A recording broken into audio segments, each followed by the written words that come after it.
Esse material vai abordar a literatura indígena no ensino médio, com o seguinte tema: práticas de decolonialidade no ensino de línguas através da literatura, desconstruindo narrativas e reescrevendo histórias no ensino médio.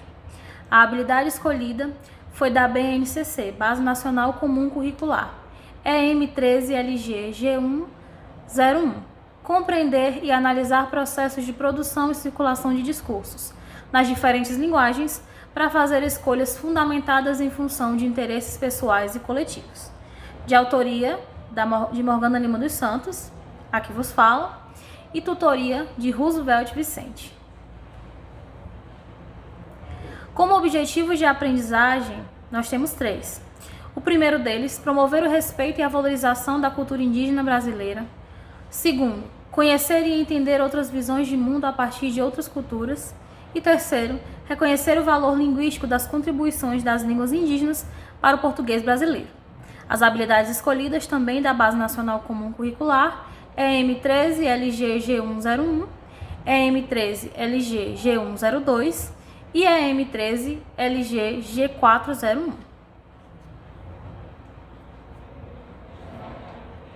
Como proposta didática, nós temos no público-alvo o terceiro ano do ensino médio. No componente curricular de língua portuguesa, a duração da aula será 3 aulas de 50 minutos, pensando nas aulas do ensino médio, como elas acontecem. Os recursos didáticos, utilização de projetor, notebook, material impresso para os contos escolhidos. E a avaliação ela vai acontecer de 2 formas. Formativa, durante a exposição da aula, em que os alunos vão fazer perguntas e vão expor também os seus conhecimentos acerca do assunto. E no fim, uma avaliação somativa, que vai ser um quiz, em que eles vão responder perguntas sobre o material proposto, sobre o conteúdo que eles vão ver durante a aula. Nesse primeiro módulo, nós vamos abordar a importância da literatura indígena brasileira. Começar o módulo perguntando aos alunos se eles já leram algum texto de autoria indígena, sejam textos literários ou não. A partir disso, nós faremos a diferenciação entre o que são as literaturas indígenas, de fato, e o que é a literatura indianista, que é comumente confundida quando a gente fala na escola sobre literatura indígena, normalmente é confundida uma coisa com a outra, né? Sendo essa literatura indianista uma literatura do período romântico brasileiro. E aí, para entender essa diferença, nós vamos ver que a literatura indígena é uma literatura de autoria de autores indígenas, né, que vai partir do ponto de vista das visões de mundo, sejam textos narrativos ou não. E como representante, eu trouxe o Davi Copenaua, que é um grande escritor indígena brasileiro de grande importância para a nossa literatura. Já a literatura indianista, que normalmente é a confusão que se faz na escola quando se fala de literatura indígena, é confundi-la com essa literatura indianista, que aconteceu durante o período romântico brasileiro, como principal nome o José de Alencar, que vai abordar o indígena, o índio, a figura do índio, né, entre aspas, como o herói nacional, uma tentativa de criar uma história de criação do povo brasileiro, uma idealização mesmo. E falar sobre a importância dessas literaturas indígenas no plural, porque cada povo, cada visão, cada autor indígena vai ter uma visão diferente sobre o mundo e sobre as coisas. Então não se fala de uma literatura indígena, mas sim de literaturas indígenas, que vai partir de cada autor, de cada experiência pessoal e de cada cultura também. Com a palavra Krenak, né, em seu livro Ideias para Adiar o Fim do Mundo, ele vai nos ensinar que é preciso que a gente conheça a nossa história ancestral, né? Além do Ailton Krenak, nós temos outros escritores indígenas que são muito importantes para a nossa literatura, seja a partir de textos literários ou textos acadêmicos, como o próprio Ailton Krenak, Daniel Munduruku e a escritora Eliane Potiguara. Nesse vídeo nós temos a fala do Daniel Munduruku, em que ele vai falar sobre a literatura dos povos originários. É um vídeo muito interessante, em que ele vai refletir sobre essa literatura e qual é a importância dela para a nossa literatura de modo geral. No módulo 2, nós iremos conhecer a cosmogonia dos povos indígenas brasileiros, história sobre a origem das coisas e do mundo. Sendo a cosmogonia o princípio, o conjunto das teorias, doutrinas, princípios e conhecimentos que se dedicam à explicação sobre a origem do mundo.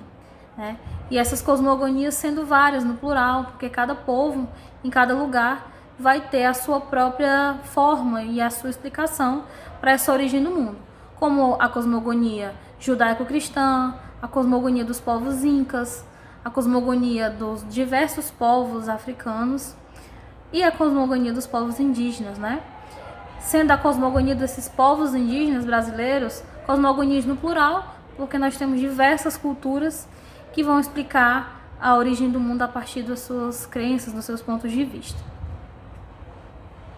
Nesse sentido, Daniel Munduruku vai escrever no livro Contos Indígenas Brasileiros. Ele vai fazer uma coletânea de diversos contos de diversos povos indígenas sobre a origem das coisas que existem no mundo. Assim é a palavra, que flui em todas as direções e sentidos e que influenciou e influencia todas as sociedades ao longo de sua história. Ela cria, enfeitiça, embriaga, gera monstros, faz heróis, remetemos para a nossa própria memória ancestral e dá sentido ao nosso mundo, ao nosso estar no mundo. Nós vamos ler 2 contos desse escritor, desse autor. O primeiro, do mundo do centro da terra e ao mundo de cima, que vai explicar a origem do povo Munduruku.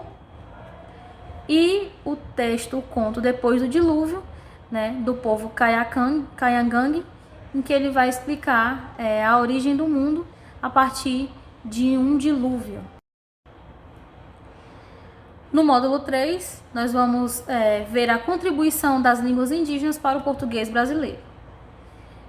Nesse mapa, nós podemos ver a distribuição dos diversos povos indígenas do nosso país e a diversidade linguística, que vai vir principalmente de 2 troncos linguísticos, o tronco macro-G e o tronco tupi, que vão dar origem às diversas línguas indígenas que atualmente existem no Brasil, Sendo elas aproximadamente, hoje nós temos aproximadamente 150 línguas indígenas, das 1.500 que existiam antes da colonização portuguesa.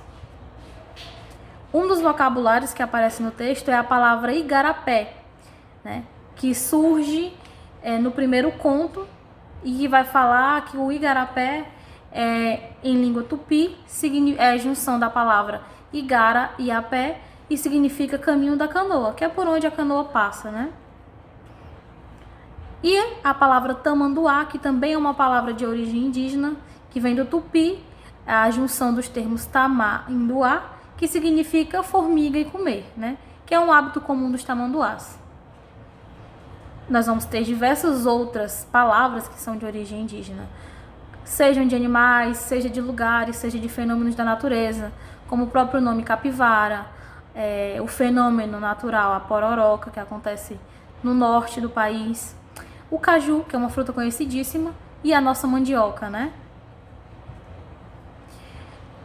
Como professora do estado do Ceará, eu também não poderia deixar de trazer essa informação, que o nome do estado do Ceará, uma das concepções mais aceitas e origens mais aceitas para esse nome, é que Ceará também vem do tupi, e significa lugar onde canta a jandaia.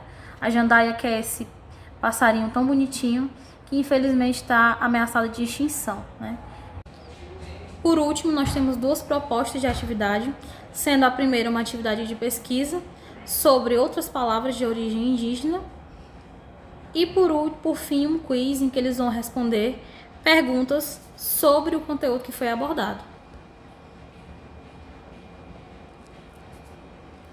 Diversas perguntas que eles irão responder a partir dos textos, a partir dos conceitos, dos textos que foram lidos em aula e das curiosidades também. Importante lembrar, mostrar que os grafismos que foram usados, que são essas imagens visuais, esses padrões visuais, eles fazem parte do projeto do povo Kayapó, que é a explicação do Karopo Kayapó, uma das lideranças da etnia, presente na aldeia multiétnica durante o Encontro de Culturas em 2014.